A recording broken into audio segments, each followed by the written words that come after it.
Hello, good afternoon. मेरी आवाज़ आ रही है आज? Yes ma'am, good afternoon. Properly आवाज़ आ रही है ना? हाँ, बराबर आ रही है। Good afternoon madam. Good afternoon ma'am, कैसे हैं सब लोग? बस अच्छा, एकदम बढ़िया। अच्छे रहने चाहिए। तो थैंक यू। अच्छा, तो आज हम अनाटमी पढ़ेंगे, शरीर के बारे में कि हमारा जो शरीर है वो कैसे कैसे बना है, उसमें क्या क्या सिस्टम है और किस तरह से जो है उसकी संरचना है। तो हम उसके बारे में पढ़ेंगे। अभी आपका ये वाला टॉपिक नहीं स्टार्ट हुआ होगा ना, मुझे जो लगता है। नहीं, introduction to basic human anatomy नहीं हुआ है। ठीक है, ठीक। ठीक है, तो अनाटमी क्या है? अनाटमी है कि जो हम हमारा शरीर कैसे बना है, हमारा जो जो भी स्ट्रक्चर है, एक एक चीज का, मसल का, बोन्स का, और हमारे जो ऑर्गन्स हैं, जो स्मॉल माइन्यूट पार्टिकल सेल्स जिसको हम बोलते हैं, वो कैसे कैसे वो सब बना हुआ है, तो उसको हम अनाटमी बोलते हैं। और एक दूसरा एक पार्ट रहता है जो एक अलग सब्जेक्ट है, जिसे फिजियोलॉजी बोलते हैं। तो फिजियोलॉजी जो है, उसमें हम जो हमारे पार्ट हैं वो किस तरह से वर्क करते हैं, उनका फंक्शन क्या होता है। जैसे हमारा एग्जाम्पल, उदाहरण के तौर पे मैं आपको बताऊं, जैसे डाइजेस्टिव सिस्टम है। तो जो हमारा जो खाना हम खाते हैं और पूरा वो अंदर उसका पाचन कैसे होता है, कैसे सब कुछ डाइजेस्टिव सिस्टम में क्या क्या चीज़ें आती हैं। पहले आपका माउथ आता है, फिर आपका ईसोफेगस, स्टमक, फिर आपकी इंटेस्टाइन आती हैं। तो जो जो स्ट्रक्चर है वो सब कैसे बना हुआ है और वो क्या क्या स्ट्रक्चर है उधर, तो इन सब चीज़ों के बारे में जब हम पढ़ते हैं तो उसे हम अनाटमी बोलते हैं। और ये चीज़ें वर्क कैसे करती हैं, फंक्शन कैसे करता है इनका, तो उसे हम फिजियोलॉजी बोलते हैं। ठीक है। सो शरीर जो है, सबको पता है, body is a chemical and physical machine. तो जो जैसे भी है, एक सर्टेन लॉ के बेस पे जो है ये वर्क करता है। और इसका जो स्ट्रक्चर बने हैं वो भी एक पर्टिकुलर कि कैसे उसको वर्क करना है, वो पर्टिकुलर स्ट्रक्चर कहाँ पे होना चाहिए, वो उसी तरह से बना हुआ है। लेकिन जो मेडिकल जो टर्म्स रहती हैं, उनमें हम बॉडी के कुछ स्ट्रक्चर्स को, या कुछ टर्म्स होती हैं, जब हम किसी भी चीज़ को हम पढ़ने लगते हैं, मसल्स को पढ़ने लगोगे, ऑर्गन्स को पढ़ने लगोगे, बोन्स को, तो कुछ कुछ शब्द आते हैं जिनका हमें पता होना चाहिए कि इनका मतलब क्या है। सो जैसे आपका मॉर्फ है।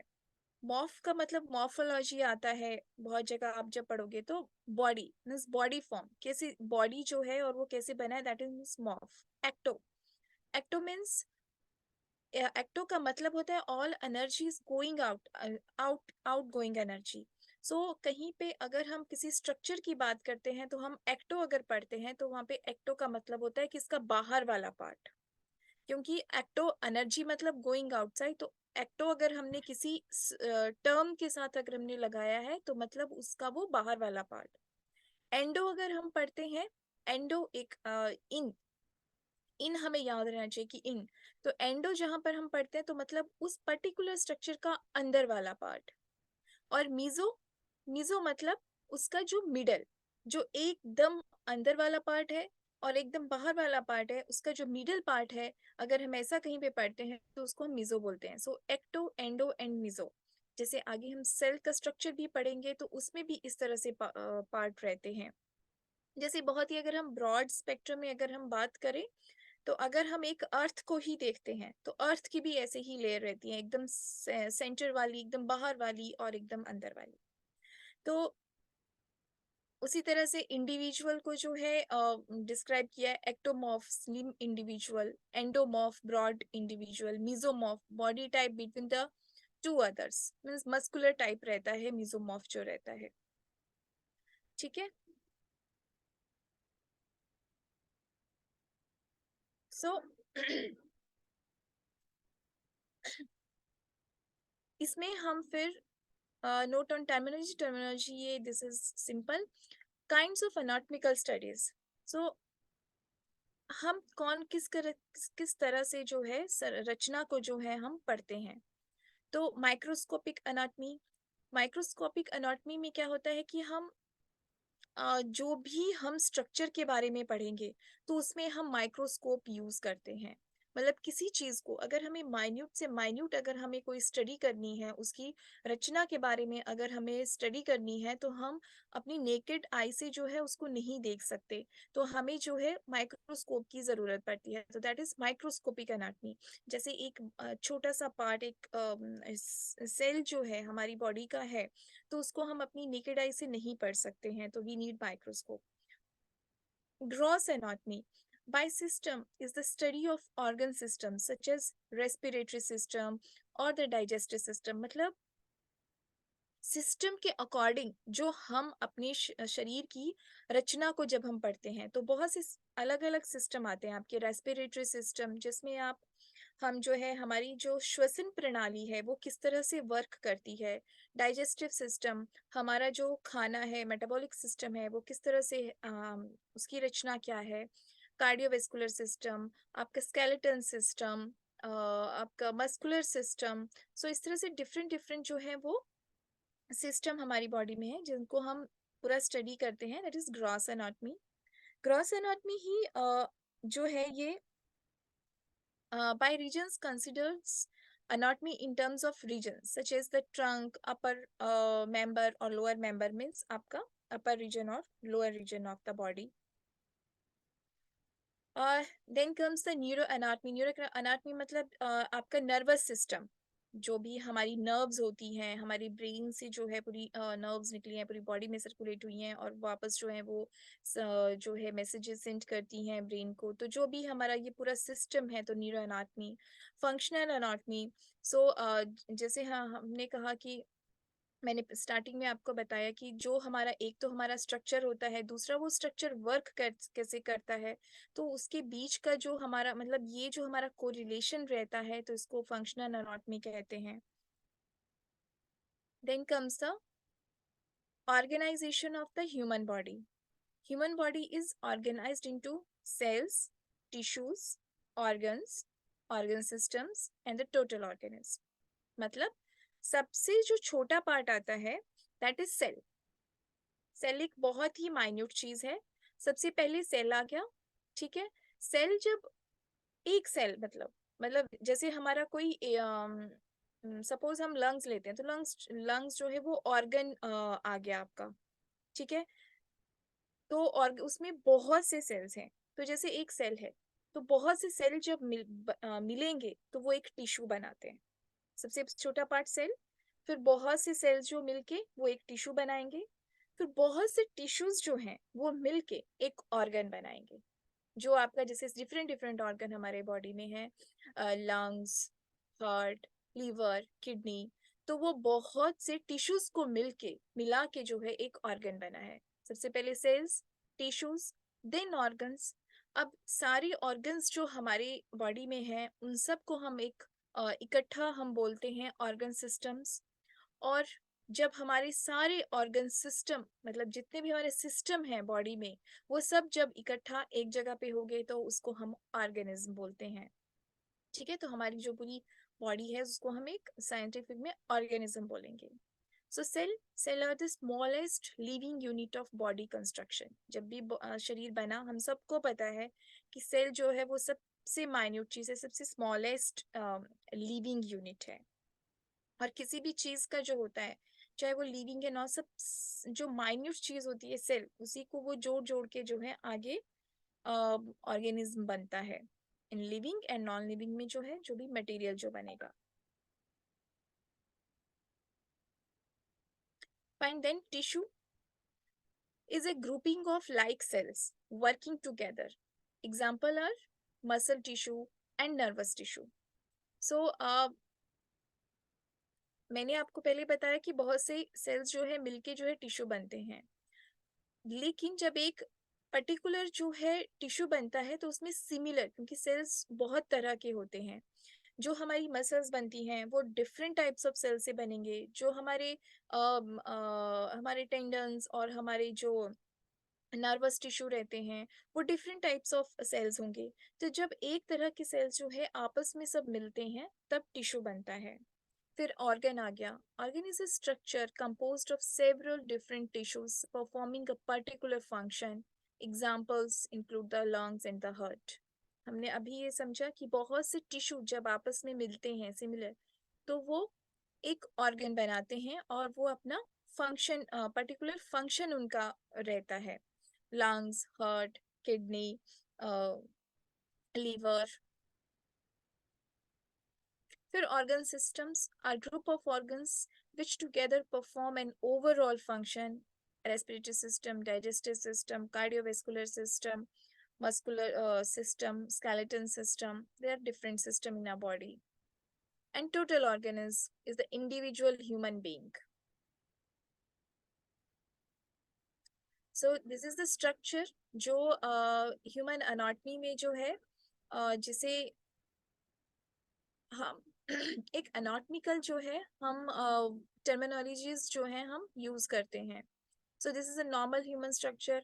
Head, upper upper member and lower member यहाँ पे बोला गया है, बट अगर हम अपर मेंबर अगर लोअर मेंबर नहीं भी बोले तो we can say upper extremities and lower extremities also we can say. जो हमारे upper limb and lower limb, इस तरह से भी हम बोल सकते हैं। अपर लिम्स मतलब आपके हाथ और बाजू आगे, लोअर लिम्स आपके पैर और टांगे आगे। So upper member, lower member, upper limb, lower limb, it's a upper extremities, lower extremities, it's the same thing. और then this region is called trunk. जो हमारा बीच का रीजन रहता है, हेड, एक्सट्रीमिटीज को हम अलग लेते हैं। जो हमारी बाजू और टांगे रहती है उनको हम अलग से जो है मेडिकल टर्मिनोलॉजी में लेते हैं। And this is the trunk reason. जो हमारा नेक टू जो है नीचे पेल्विक तक जो रहता है, दैट इज ट्रंक रीजन।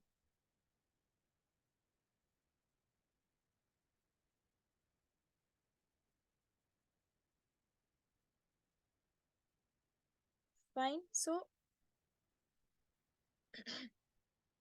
ये वही है एक्सप्लेनेशन जो हमने अभी पढ़ा कि back and trunk. So torso includes the back and trunk, the trunk includes the thorax. मतलब जो जो पार्ट्स जो हैं वो इंक्लूड होते हैं हमारे जो हम टर्मिनोलॉजीज यूज करते हैं। कि अगर लोअर एक्सट्रीमिटीज, लोअर मेंबर अगर हमने यूज किया है तो उसमें आपका हिप, बटक्स, थाई, आपकी लेग, एंकल, टोज, फुट, ये वाले जो है ये सारे पार्ट जो है आपके लोअर एक्सट्रीमिटीज। अपर मेंबर में जो है आपके हैंड और फुल आर्म आ जाता है। देन देन आपके हेड रीजन में जो है आपका कंप्लीट जो है वो हेड आपका कवर होता है टिल नेक। देन ट्रंक में जो है आपका फ्रंट एंड बैक ये दोनों कवर होता है। फ्रंट में आपका थोरैक्स और एब्डोमेन। थोरैक्स मतलब जो आपका ये चेस्ट पार्ट रहता है उसको हम मेडिकल में इसमें थोरैक्स बोलेंगे। और जो आपका पूरा जो हम नॉर्मल भाषा में बोलते हैं कि पेट, स्टमक, तो उसको हम एब्डोमेन बोलेंगे यहाँ पे। और जो हमारा बैक पार्ट है उसमें आपका पूरा जो हमारा बैक रहता है वो इसमें इंक्लूड होगा।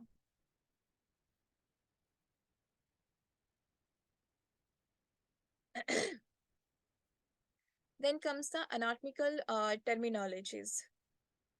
So anatomical terminologies जो है बहुत सी रहती हैं। स्लोली अभी थोड़ी सी इसमें इंट्रोडक्शन के लिए हैं, आगे भी काफ़ी रहेंगी।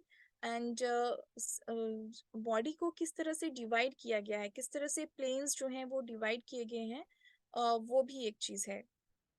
सो subcutaneous, this is one terminology. जैसे हमने स्टार्टिंग में पढ़ा कि एक एक्टो, एंडो और मीजो जो हम बॉडी में देखते हैं। तो ये टर्मिनोलॉजीज हम इसलिए पढ़ते हैं कि सपोज आपको किसी ऑर्गन को पढ़ना है ऑर्गन को भी नहीं, अगर हमें किसी सेल का स्ट्रक्चर अगर हमको पढ़ना है तो उस सेल के स्ट्रक्चर में बाहर भी कुछ चीजें होंगी, बीच में भी होंगी, तो सबसे मिडल में भी होंगी, अंदर भी होंगी। तो उनको हमने किस तरह से डिफाइन करना है कि ये जो स्ट्रक्चर है, इस स्ट्रक्चर में ये जो चीज है ये कहाँ पे प्रेजेंट होती है। तो उस उनको डिफाइन करने के लिए ये टर्मिनोलॉजीज बनाई गई हैं। So subcutaneous means below the skin.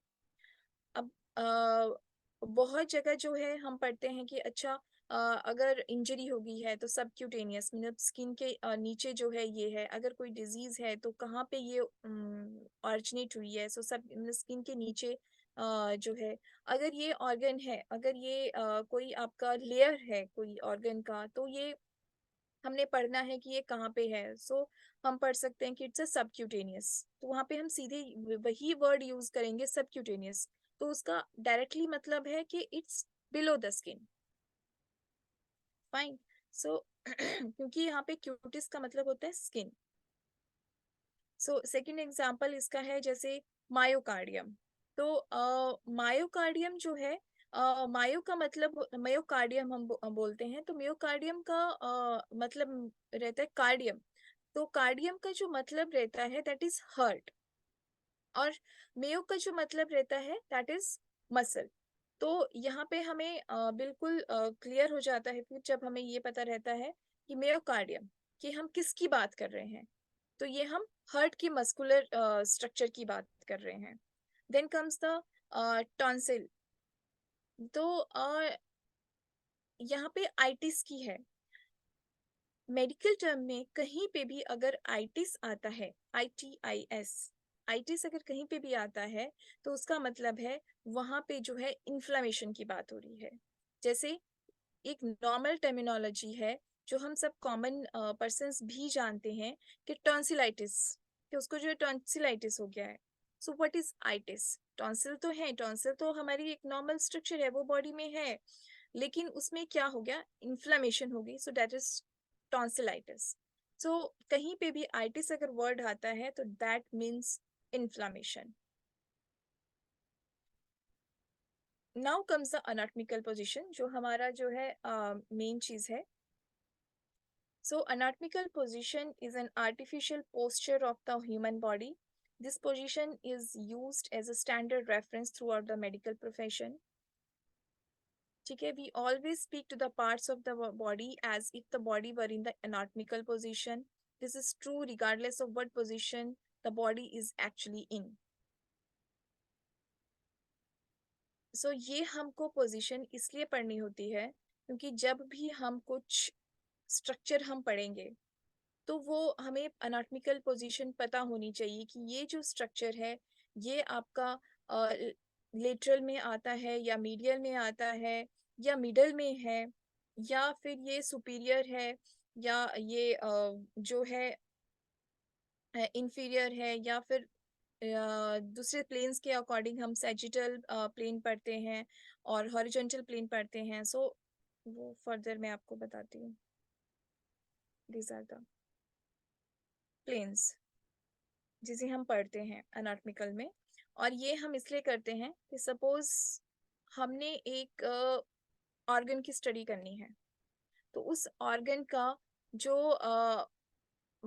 Upper part होगा, हमने उसको किस तरह से लिया, हमने उसको सेजिटल प्लेन में कट किया, या हमने उसको हॉरिजॉन्टल प्लेन में कट किया, या हमने उसका फ्रंट और बैक हमने कैसे देखा, तो उसके जो है sagittal plane. So first structure is this is the sagittal plane, जो आपके मिडिल ऑफ बॉडी से जो है वो हम जब डिवाइड करते हैं बॉडी को, so this is sagittal plane. ठीक है, तो इसमें क्या है, the planes are vertical planes that pass through the body from front to back. The median or mid-sagittal plane is the vertical plane that divides the body into right and left halves. So ये जो sagittal plane रहता है ये body को जो है right और left to halves में जो है ये डिवाइड करता है. Then comes horizontal plane. This is the horizontal plane जो आपका सेकंड वाला है.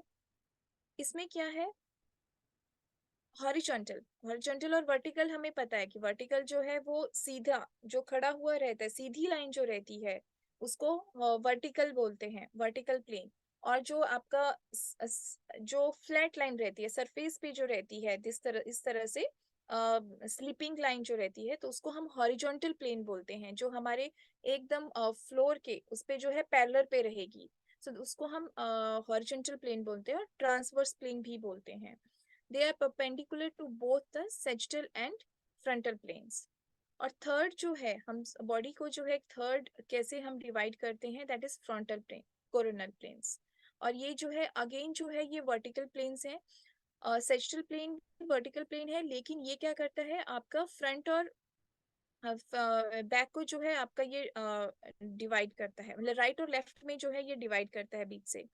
लेकिन जो आपका फ्रंटल प्लेन है, कोरोनल प्लेन है, ये pass through the body from side to side. Structure से आपको अच्छे से समझ में आ रहा होगा कि किस तरह से डिफरेंस है हमारा सेजिटल प्लेन में और फ्रंटल प्लेन में। So they are perpendicular to the sagittal plane. और जिस तरह से ये प्लेन्स रहते हैं उसी तरह से डायरेक्शंस भी रहती हैं, superior, anterior, posterior, medial, lateral and superficial. अब ये जो डायरेक्शंस हैं ये भी हमें पढ़ना हमें इसलिए ज़रूरी है, जब हम आगे आगे कुछ ऑर्गन की स्ट्रक्चर, बोन्स की स्ट्रक्चर पढ़ेंगे, तब आप ध्यान में रखेंगे कि ये टर्मिनोलॉजीज हमें क्यों हमने बॉडी को जो है इस तरह से डिवाइड किया हुआ है। तो superior means above, inferior means नीचे। तो जैसे कुछ भी है, आपका हेड जो है वो सुपीरियर में आता है, जो फीट है वो इंफीरियर में आते हैं। Anterior refers to the front of the body and commonly used, जो हम फ्रंट को जो है हम मेडिकल इसमें जो है हम वेंट्रल यूज करते हैं वर्ड। पोस्टीरियर जो है वो बैक ऑफ द बॉडी है, बट हम कॉमनली डॉर्सल यूज करते हैं। Medial means nearer to the mid line of the body. अब जैसे यहाँ पे है, अगर आपको स्ट्रक्चर से समझ आ रहा होगा तो मैं स्ट्रक्चर से समझती हूँ, medial and lateral. So this is, ये हमारा एक मींस अनाटॉमिकल पोजीशन है बॉडी की। This is the anatomical position. हमने मिड लाइन से जो है इसको डिवाइड किया बॉडी को। सो मिड लाइन से जब हमने डिवाइड किया, दैट इज आपका, अगर हम दूसरी तरह में बोले तो सेजिटल प्लेन। तो राइट और लेफ्ट टू हाफ्स में जो है बॉडी डिवाइड हो गई। अब ईच हाफ में जो है मीडियल एंड लेटरल बॉर्डर बन गए। जो बॉडी के जो पार्ट्स जो हैं वो बॉडी की तरफ को हैं, जैसे ये मीडियल बॉर्डर कहा गया है, तो ये बाजू है, बाजू का ये वाला जो हिस्सा है जो हमारी शरीर की तरफ को है, तो उसको हम मीडियल बॉर्डर बोलेंगे। और शरीर का ऐसा हिस्सा जो बाहर की तरफ को है, मतलब शरीर से दूर जा रहा है, इस वाला ये जो हमारा मिड लाइन जो है इससे दूर की तरफ को जा रहा है, तो उसे हम लेटरल बॉर्डर बोलेंगे। जैसे ये है बाजू का, अगर ये वाला हिस्सा है तो हम इसे लेटरल बॉर्डर बोलेंगे, और बाजू का जो अंदर वाला हिस्सा है हम उसे मीडियल बॉर्डर बोलेंगे, क्योंकि वो मिड लाइन की तरफ को आ रहा है। और जो लेटरल है मतलब वो बाहर की तरफ को जा रहा है। उसी तरह से एवरी पार्ट में ऐसा है। जैसे हमारा ये थाई है तो दिस इज लेटरल पार्ट, और जो अंदर की तरफ को होगा तो हम उसको मीडियल बॉर्डर बोलेंगे कि मीडियल पार्ट में जो है ये है। अब सपोज कोई मसल के बारे में हम पढ़ रहे हैं, उस मसल के बॉर्डर के बारे में हमको पढ़ना है, तो वहां पे ये चीज काम आएगी कि इस मसल के का जो लेटरल बॉर्डर है वो यहाँ पे है या यहाँ से अटैच है, और जो मीडियल बॉर्डर है वो यहाँ पे है या किसी ऑर्गन से अटैच है, या कहाँ से कहाँ तक शुरू होता है। तो उस तरह से ये अनाटॉमिकल पोजीशन में जो है बॉडी को डिवाइड किया गया है।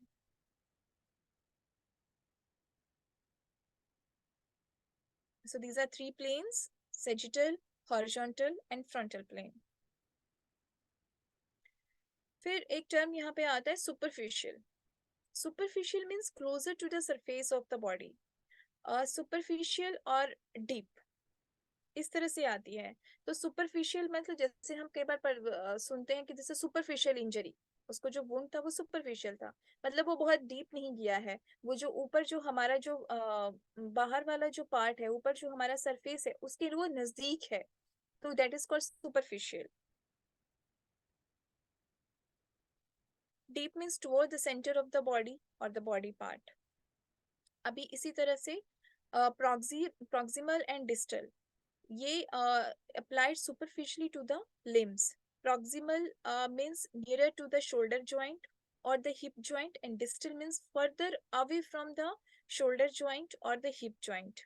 So proximal and distal, मैं आपको यहाँ पे स्ट्रक्चर में दोबारा बताती हूँ, ठीक है।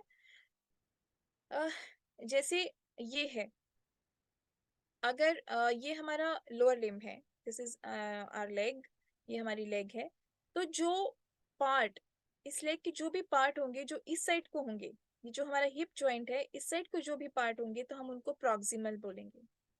और जो भी पार्ट है वो बॉडी से दूर जा रहे हैं, उस चीज से दूर जा रहे हैं, डिस्टेंस, डिस्टल आप ऐसे याद रखिए कि मीन्स डिस्टेंस, तो हम उसे डिस्टल पार्ट बोलेंगे। और जो नजदीक आ रहे हैं तो उसे हम प्रॉक्सिमल बोलेंगे।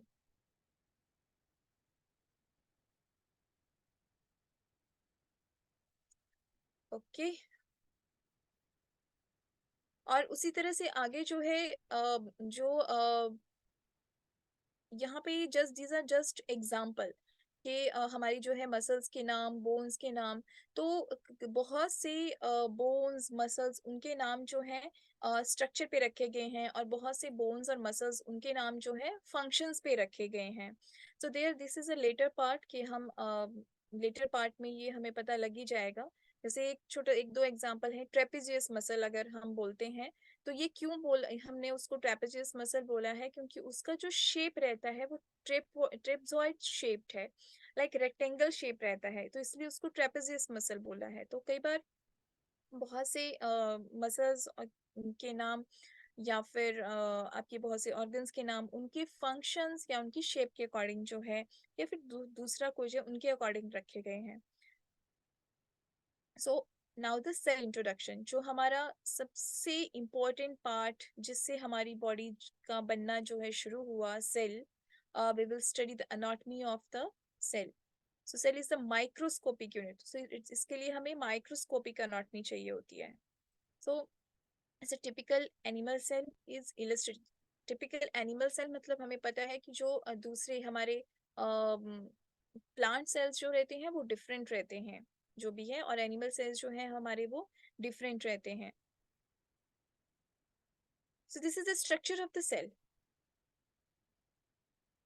ये हमारा जो सबसे माइन्यूट जो पार्ट है बॉडी का, this is structure of the cell, जिसमें जो है आपके सेल मेम्ब्रेन है, सबसे आउटर पार्ट में जो है आपके वो सेल मेम्ब्रेन है, और इसके अंदर जो है देयर आर मेनी थिंग्स, और सबसे मिडल में जो है आपका न्यूक्लियस है, ठीक है, और अंदर जो है न्यूक्लियोलस भी है, न्यूक्लियस और nucleolus. Then comes the nuclear membrane, जो न्यूक्लियस के आउटसाइड की जो परत है, मेम्ब्रेन मतलब उसका जो उसके जो बाहर वाली जो कवरिंग है, आप परत समझ लीजिए, तो वो जो है न्यूक्लियस मेम्ब्रेन है। और न्यूक्लियस जो है वो सबसे मिडिल वाला स्ट्रक्चर, मतलब वो क्या करता है, वो उसको रेगुलेट कर रहा है उस चीज को। और दूसरी बहुत सी चीजें इसमें हैं, सेल में साइटोप्लाज्म, जो भी एक फ्लूइड रहता है, Golgi apparatus, centrioles, endoplasmic reticulum, इस तरह का जो स्ट्रक्चर रहेगा दैट इज एंडोप्लाज्मिक रेटिकुलम। और ये जो स्ट्रक्चर है ये हमको आना चाहिए। आप इस स्ट्रक्चर को अगर आप ऑनलाइन भी देखोगे तो आपको बहुत अच्छे फॉर्म में भी ये स्ट्रक्चर मिल जाएगा, कलरफुल भी आपको ये स्ट्रक्चर मिल जाएगा। ये स्ट्रक्चर हमें लर्न होना चाहिए, हमें आना चाहिए कि क्या क्या जो है सेल का स्ट्रक्चर कैसे होता है, इसके अंदर कौन कौन सी चीजें होती हैं, उन चीजों के बारे में भी हम इंडिविजुअल पढ़ेंगे। तो न्यूक्लियस, सो न्यूक्लियस जो है वो सबसे मेजर रोल जो है वो प्ले करता है सेल स्ट्रक्चर में। Information is stored in the nucleus and distributed to guide the life processes of the cell.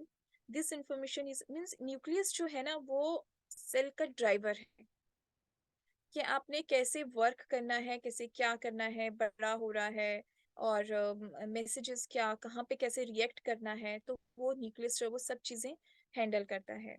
To type of structures found in the nucleus are chromosomes and nucleoli.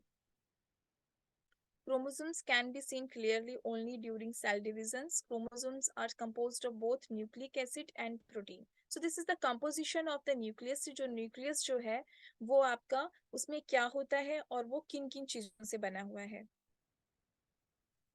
Then comes the cell membrane.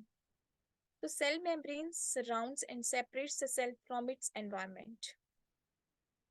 Cell membrane allows certain material to pass through it as they enter or leave the cell. तो cell membrane जो है वो बाहर वाली covering है, ठीक है, और कवरिंग होना बहुत जरूरी है, नहीं तो क्या होगा हमारे शरीर में कोई बैरियर ही नहीं होगा, इधर की चीज जो है वो किसी भी अपने पार्ट दूसरे पार्ट में जो है वो जाती रहेगी। हमारे शरीर में पर्टिकुलर बैरियर्स हैं, तभी जो है हर ऑर्गन सिस्टम, हर टिश्यू, हर सेल जो है अपना अपना एक पार्ट जो है फंक्शन जो है वो अच्छे से प्ले कर रहा है। तो जो मेम्ब्रेन है वो ये काम करती है कि वो एक पर्टिकुलर जो जिस चीज की उसको जरूरत है उसी चीज को वो अंदर अलाउ करती है, बाकियों को जो है वो बाहर में ही रोक देती है, जो एक सेल मेम्ब्रेन का काम है। Now comes the cytoplasm, the semi-fluid found inside the cell but outside the nucleus is called cytoplasm. जो ये जो रहता है, दिस इज द जो आपको बिल्कुल स्मॉल स्मॉल डॉट्स में जो दिख रहा है वो एक फ्लूइड है, क्योंकि ये सब जो सेल के जो स्ट्रक्चर हैं इन सबको अंदर रहना है, इनको लाइफ भी रहना है, तो इनको एक एनवायरनमेंट चाहिए अंदर रहने के लिए, एवरीथिंग दे नीड, तो वो सब जो है साइटोप्लाज्म जो है इनको देता है। Then comes mitochondria. माइटोकॉन्ड्रिया जो है उसको हम सेल का पावर हाउस बोलते हैं, ठीक है, क्योंकि सेल को जो भी एनर्जी मिलती है वो माइटोकॉन्ड्रिया से मिलती है, और सेल के जो भी फंक्शंस हैं, फंक्शन उसको क्या प्ले करने हैं, उसके लिए एनर्जी चाहिए, वो माइटोकॉन्ड्रिया ही देता है उसको। So mitochondria is a very very important part of the cell, इसीलिए इसको power houses of the cell बोला हुआ है। और एक माइटोकॉन्ड्रिया नहीं होते, माइटोकॉन्ड्रिया काफी होते हैं जो सेल स्ट्रक्चर रहता है, ठीक है। Endoplasmic reticulum. एंडोप्लाज्मिक रेटिकुलम जो है वो नेटवर्क रहता है, is a network of membranes, cavities and canals. यहाँ पे आपने स्ट्रक्चर में मैं दिखाया था, this is the endoplasmic reticulum.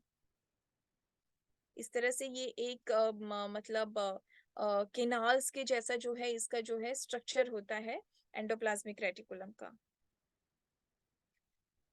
ये जो है transfer of materials from one part, तो एंडोप्लाज्मिक रेटिकुलम का वर्क क्या है इसमें, ये क्या करता है, कोई भी मटेरियल, कोई यूजफुल मटेरियल है उसको एक पार्ट से दूसरी पार्ट को जो है पहुंचाने में हेल्प करता है, क्योंकि सेल में जो भी स्ट्रक्चर है उनको जरूरत है, न्यूट्रिशन की जरूरत है, जैसे ह्यूमन बॉडी को खाने की जरूरत है, तो ये जो है एक मतलब ये एक तरह से कोरियर डिलीवरी कर रहा है एक एक जगह से दूसरी जगह में।